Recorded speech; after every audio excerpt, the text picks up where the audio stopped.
What if you were born for such a time as this? Have you ever felt inadequate for the task ahead of you?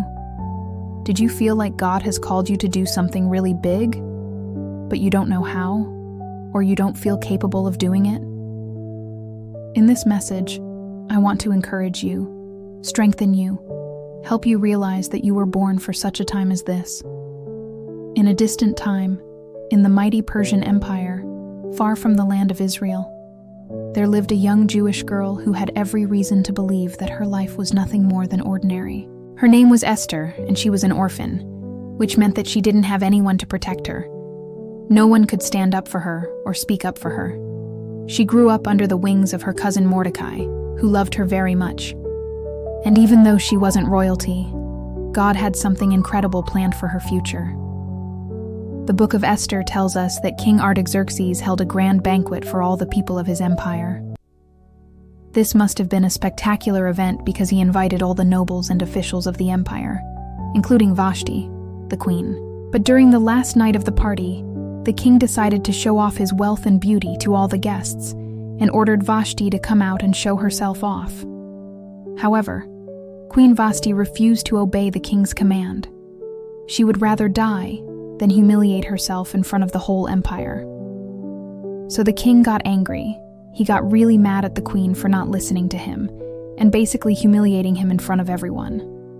Now, once the king made up his mind to do something, he did it. He immediately organized a contest where all the beautiful young women of the empire were brought before him. They all stood out in beauty, but none of them could take the place of the dethroned Queen Vashti. At that moment, Mordecai remembered his young cousin Esther. Even though she was very beautiful, she was humble and obedient, and he knew that she could become the queen of the Persian Empire. So he told her everything that had happened, and asked her to go and try out to be the new queen. Now, I'm sure that Esther was very surprised at first, because I doubt that she saw this coming. But then she listened to her cousin's advice and prepared herself to go and see the king. The rules stated that no one was allowed to enter the king's court without being summoned. If someone dared to approach the king without being called, they would be put to death.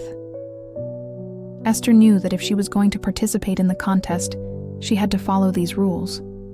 But at the same time, she knew that if she didn't do anything, the queen's throne would end up in the hands of someone else. Perhaps a woman who would mock God and use her power against the Jewish people. So she did something crazy. She didn't ask permission from anyone. She didn't wait for the king to summon her. She prepared herself. She went straight to the king while he was having dinner and presented herself to him. Now, usually, we would say that this was the end of the story, that Esther was probably put to death for not following the rules. But here's the thing. God gave her favor in the eyes of the king, and he accepted her. The king didn't kill her.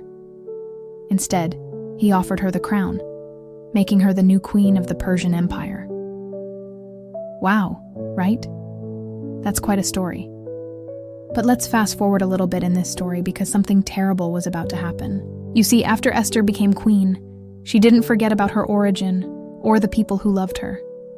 She honored God and remembered everything that Mordecai had taught her.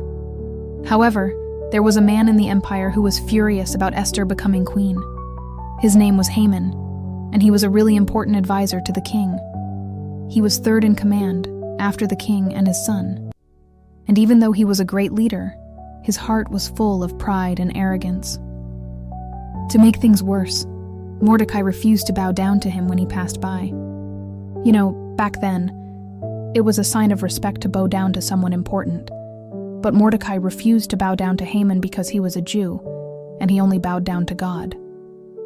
Of course, Haman wasn't happy about this, so he started plotting a way to get rid of Mordecai and all the Jews in the kingdom.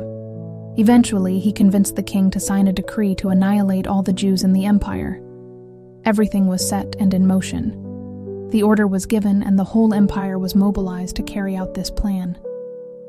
Everything seemed to be going according to Haman's plan. At that moment, Mordecai heard about the decree and tore his clothes, put on sackcloth, and walked through the streets of the city. He cried out for help, but no one paid attention to him. He went to see Esther, who was the only person who could stop Haman's plan, and he told her what was happening. Right away, Esther realized the gravity of the situation. If she didn't do something, all the Jews in the empire would be killed.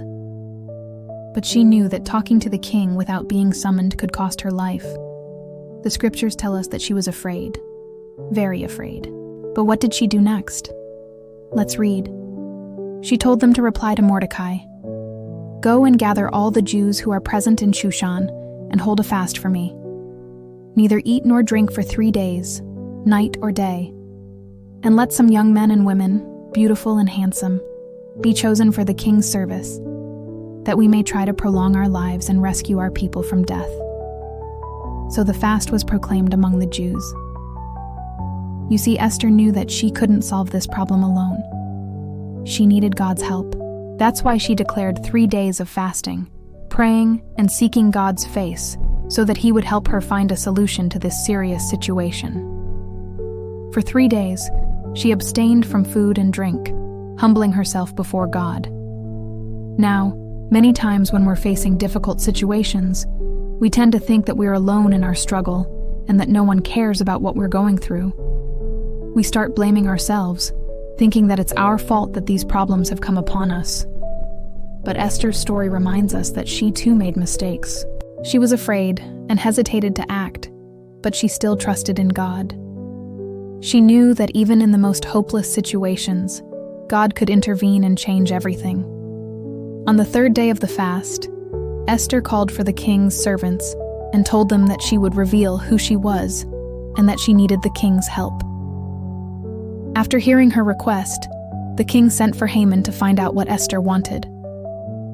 That's when she revealed her identity and told Haman and the king about his evil plan to destroy the Jewish people. Of course, the king was shocked to hear this and immediately realized that Haman had deceived him and wanted to harm his people. And you know what happened next? God turned the tables, and Haman's plan ended up affecting him and his whole family. The king took off his royal crown and gave it to Esther, who handed it over to Mordecai. They even built a gallows to hang Haman, but the king didn't touch them. Why? Because God had turned the situation around and Haman's own trap ended up destroying him. Wow, what a story. And now let's talk about the lessons we can learn from it. First of all, Esther's story shows us that God has a plan for each one of us.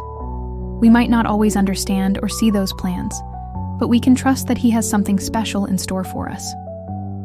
Secondly, the story teaches us that courage is not the absence of fear, but the decision to act in spite of it. Esther was afraid to approach the king without being summoned, but she chose to do it anyway because she knew that it was the right thing to do. This encourages us to take risks and step out of our comfort zone to achieve our goals. Even when we're scared, remember that God will never give you something that you can't handle. He will be with you every step of the way. The story also teaches us that true strength comes from bending our knees before God, before facing our battles. Esther declared 3 days of fasting and prayer before confronting the king. This shows us that we should seek God's guidance and strength in prayer before trying to solve our problems on our own. Finally, the story of Esther reminds us that humility and wisdom are more powerful than any crown.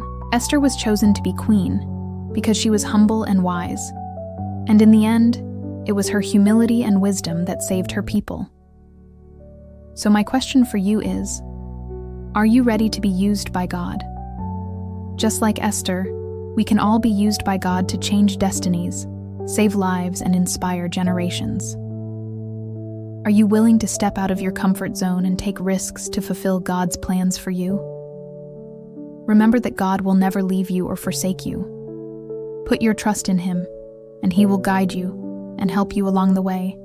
If this message has blessed you, please share it with a friend. And if you haven't already, I invite you to subscribe. Together, let's keep learning and growing in God's love.